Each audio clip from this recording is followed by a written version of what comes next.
নমস্কার সুপ্রিয় দর্শকবৃন্দ, খবর শুনছেন গ্রামবার্তা চ্যানেল থেকে। আজ ৯ তারিখ সোমবার। জানাবো আজ সারা দিনের গুরুত্বপূর্ণ ৭টি তাজা খবর। শুরুতেই রয়েছে হেডলাইন্স।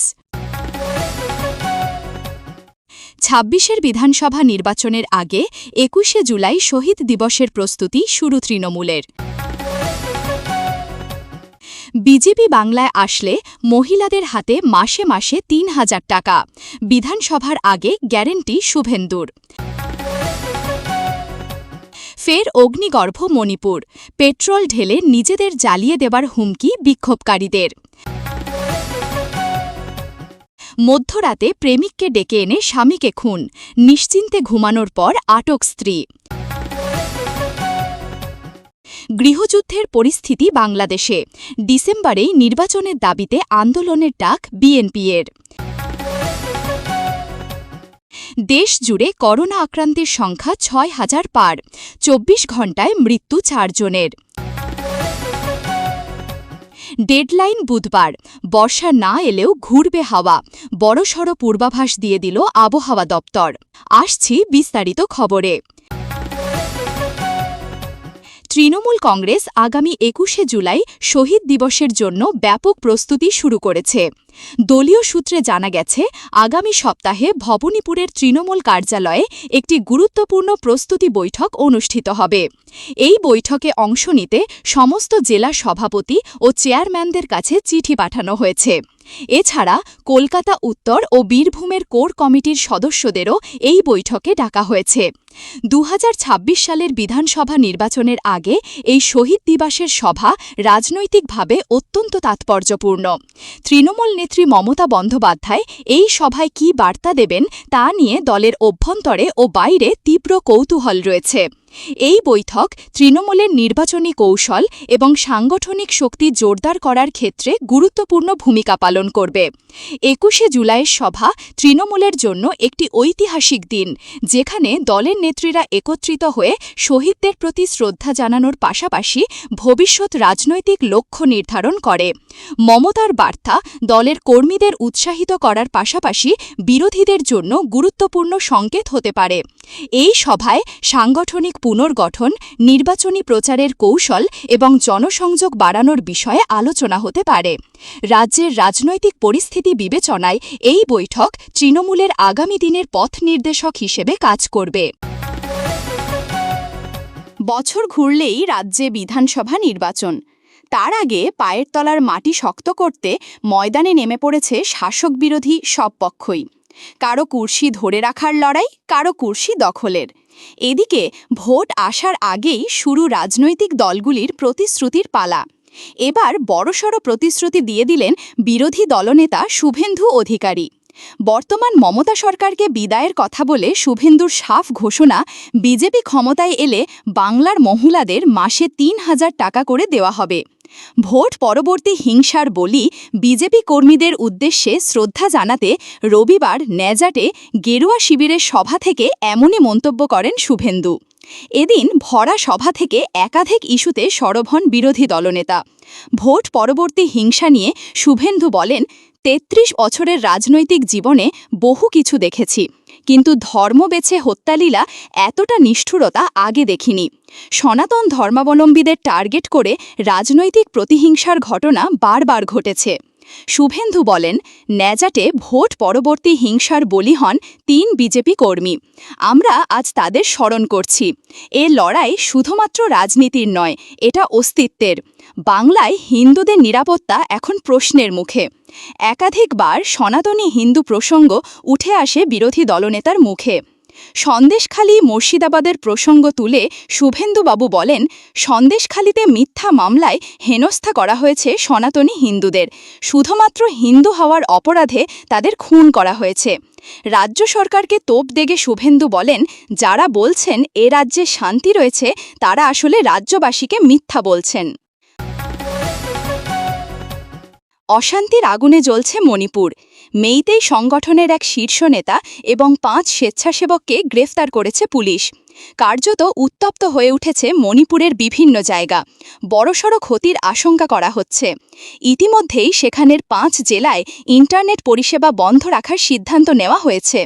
গোটা ঘটনায় রীতিমতো শোরগোল ছড়িয়ে পড়েছে দেশের রাজনৈতিক মহলে। এই আবহে অগ্নিগর্ভ মণিপুরে গায়ে পেট্রোল ঢেলে প্রতিবাদ করতে দেখা গিয়েছে বিক্ষোভকারীদের। সূত্রের খবর, গত শনিবার বিক্ষোভকারীরা গায়ে পেট্রোল ঢেলে সরব হয় এবং প্রতিবাদ করতে থাকে।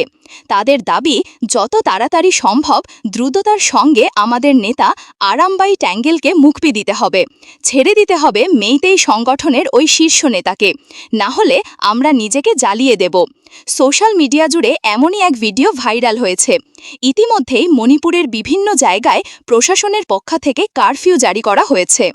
মেইতেই সংগঠনের ওই শীর্ষ নেতা এবং 5 স্বেচ্ছাসেবককে গ্রেফতার করার পর থেকেই রণক্ষেত্রের চেহারা নেয় মণিপুরের বিভিন্ন জায়গা। অভিযোগ, বারবার হিংসাত্মক ইস্যু নিয়ে এবং সোশ্যাল মিডিয়ায় লাগাতার উস্কানি দিয়ে চলেছে প্রতিবাদীরা। ওয়াকিবহেলের মতে, বড় হিংসা ছড়িয়ে পড়ার আশঙ্কায় 5 জেলায় ইন্টারনেট বন্ধ রাখার সিদ্ধান্ত নেওয়া হয়েছে পুলিশ প্রশাসনের পক্ষ থেকে। মেইতেই গোষ্ঠীদের পক্ষ থেকে কেন্দ্রের কাছে সংঘর্ষ বিরতি চুক্তি বাতিল করার আবেদন করা হয়েছে। এখন দেখার বিষয় পরবর্তী পরিস্থিতি কোন দিকে মোড় নেয়। মধ্যরাতে প্রেমিককে ডেকে এনে ঘুমন্ত স্বামীকে খুন, তারপর শান্ত মাথায় দেহটি রেখে নিজের ঘরে নিশ্চিন্তে ঘুমোল স্ত্রী।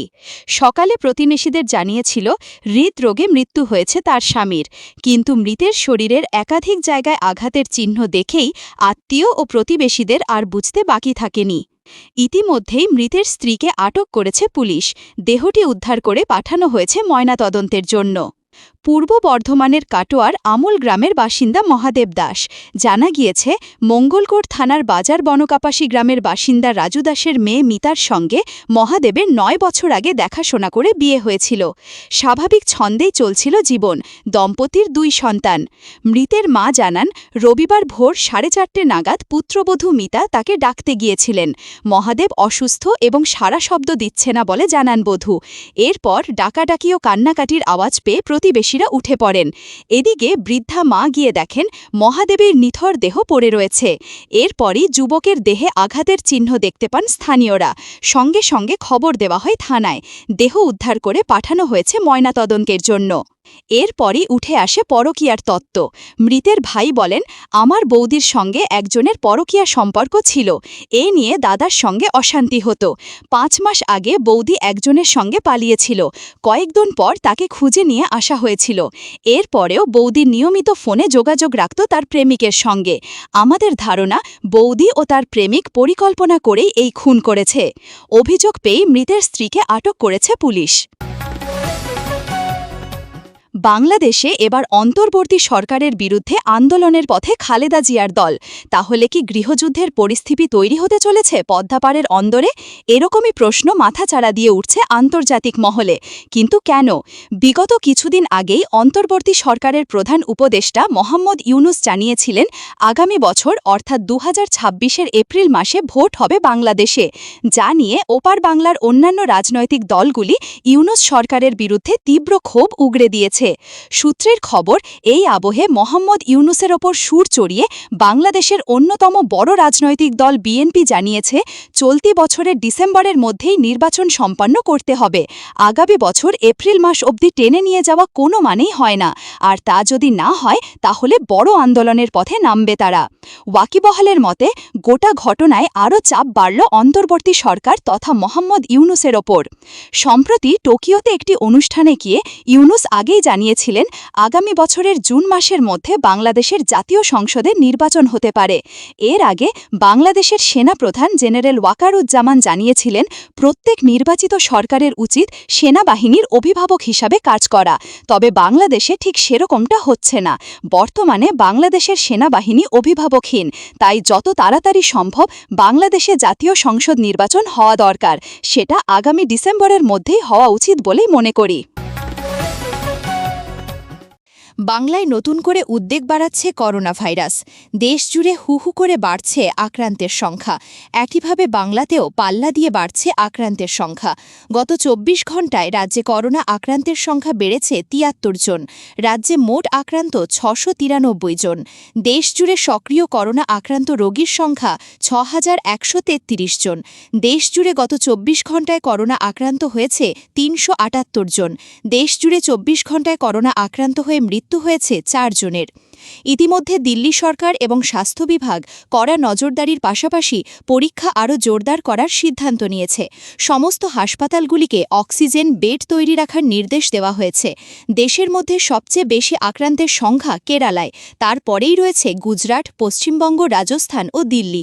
গত ২৪ ঘণ্টায় কেরালে ১৪৪ জন, গুজরাটে ১০৫ জন, পশ্চিমবঙ্গে ৭৩ জন, স্ক্রিপ্টে পুনরায় গুজরাটে ২৪ জন এবং দিল্লিতে ২১ জন নতুন করে কোভিড আক্রান্ত হয়েছেন। ভারতে মোট ৬,১৩৩টি সক্রিয় কোভিড-১৯ আক্রান্তের মধ্যে কেরালেই ১,৯৫০ জন। সংক্রমণের দিক থেকে সবার থেকে এগিয়ে কেরাল। বিশেষজ্ঞদের একটা অংশের ধারণা, করোনা নতুন করে ছড়ালেও আগের মতো মারণ ক্ষমতা হারিয়েছে এই ভাইরাস। তবে সতর্কতা অবলম্বন করাটাও প্রয়োজন। ফের অভ্যাস করতে হবে মাস্ক পরার, পরিষ্কার পরিচ্ছন্ন থাকতে হবে। তবে অবশ্যই বয়স্কদের সাবধানে রাখতে হবে। অভ্যাসেই অনেকাংশে রোগ প্রতিরোধ সম্ভব, বলছে চিকিৎসক মহল। দক্ষিণবঙ্গে এখনই পা রাখছে না বর্ষা। বৃষ্টির দাপট কমতেই ফের বাড়ছে গরম। উপকূল ও সংলগ্ন জেলায় গরমের সঙ্গে জলীয় বাষ্প বেশি থাকায় অস্বস্তি বজায় থাকবে। পশ্চিমের জেলাগুলিতে মোটের ওপর আবহাওয়া শুষ্কই থাকবে। এদিন সকালে কলকাতায় সর্বনিম্ন তাপমাত্রা ছিল ২৮.২ ডিগ্রি সেলসিয়াস। শনিবার দিনের সর্বোচ্চ তাপমাত্রা ছিল ৩৩.৭ ডিগ্রি সেলসিয়াস। বাতাসে জলীয় বাষ্পের পরিমাণ ঘোরাফেরা করছে ৬৫ থেকে ৯৪% মধ্যে। জলীয় বাষ্পের পরিমাণ বেশি থাকার কারণেই আর্দ্রতাজনিত অস্বস্তিকর আবহাওয়া থাকছে। আবহাওয়া দপ্তর বলছে, উত্তরবঙ্গেই থমকে রয়েছে মৌসুমি বায়ু। তবে দার্জিলিং সহ ওপরের জেলাগুলিতে বিক্ষিপ্তভাবে বজ্রবিদ্যুৎ সহ বৃষ্টি হতে পারে বলে মনে করছে আলিপুর। দার্জিলিং, কালিম্পং, আলিপুরদুয়ার, কোচবিহার, জলপাইগুড়িতে বিক্ষিপ্তভাবে বৃষ্টির সম্ভাবনা থাকছে। তবে ভারী বৃষ্টির সম্ভাবনা আগামী কয়েকদিন নেই উত্তরবঙ্গের জেলাগুলিতেও। দক্ষিণবঙ্গের পাশাপাশি উত্তরবঙ্গের জেলাগুলিতেও চড়ছে বারদ। মালদা ও ২ দিনাজপুরে গরম ও অস্বস্তিকর আবহাওয়া থাকছে। অন্যদিকে হাওয়ার গতিবেগ এবং দক্ষিণবঙ্গের পরিবেশ মৌসুমি বায়ুর অনুকূল নয় বলেই মনে করছেন আবহাওয়াবিদরা। ১২ই জুন পর্যন্ত দক্ষিণবঙ্গের জেলাগুলিতে বৃষ্টির সম্ভাবনা কমই থাকবে বলে মনে করছেন আবহাওয়া দপ্তরের কর্তারা। হাওয়া অফিস বলছে, বুধবারের পর থেকে আবহাওয়ায় কিছু পরিবর্তন দেখতে পাওয়া যেতে পারে। তারপর থেকেই ফের বজ্রবিদ্যুৎ সহ ঝড় বৃষ্টির সম্ভাবনা বাড়বে। বুধবার বিকেলের দিকে ২ চব্বিশ পরগনা, ২ মেদিনীপুর, মুর্শিদাবাদ, নদিয়াতে বজ্রবিদ্যুৎ সহ ঝড় বৃষ্টির আশঙ্কা থাকছে।